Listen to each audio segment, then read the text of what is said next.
Bonjour à tous, Loïs Robin Monaco et aujourd'hui avec vous on va voir la technique du kettlebell swing. Donc sur cette session on va parler uniquement de technique, vous allez avoir un ensemble de drills qui vont vous permettre d'améliorer le mouvement.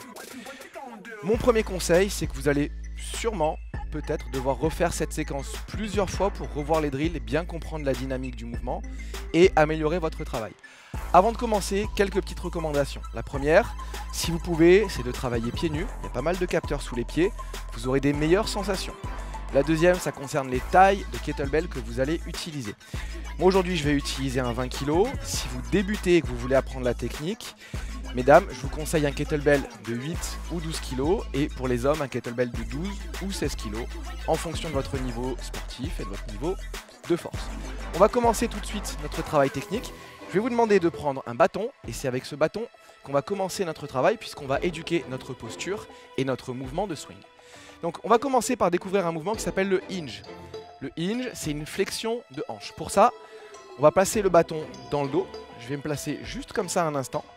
Et vous allez mettre vos deux mains ici au niveau de la nuque, de manière à avoir le bâton en haut en contact avec la tête, en contact avec le milieu du dos et en bas en contact avec votre coccyx. D'accord ? Moi je place mes mains dans cette position, on peut les placer comme ceci et puis si vous avez une position qui est plus confortable pour vous, vous pouvez la garder. Votre objectif pendant le travail, ça va être de garder ces points de contact, ces trois points de contact et de venir compresser les abdos pour conserver la position. Je me remets face à vous et avec cette position, on va mettre nos pieds légèrement plus larges que nos épaules et vers l'extérieur. Ce que vous pouvez faire ici, c'est contracter vos fessiers et laisser vos pieds bouger naturellement en contractant vos fessiers pour trouver votre écart naturel.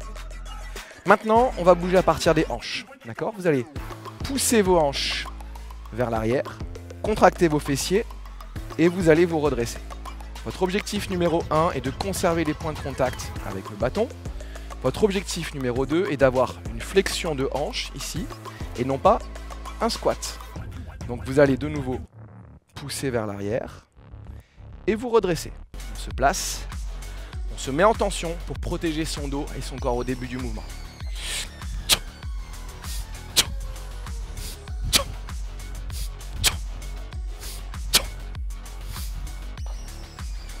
On repose, on relâche, on secoue.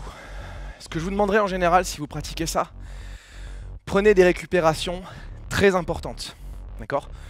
On va pas refaire de série, c'est pas un travail d'entraînement, c'est juste de la pratique technique. Et vous avez vu là toutes les étapes du départ de la posture jusqu'au kettlebell swing. Comme je vous l'ai dit au début, re-regardez la vidéo, pratiquez et prenez plaisir à intégrer cet exercice dans vos entraînements.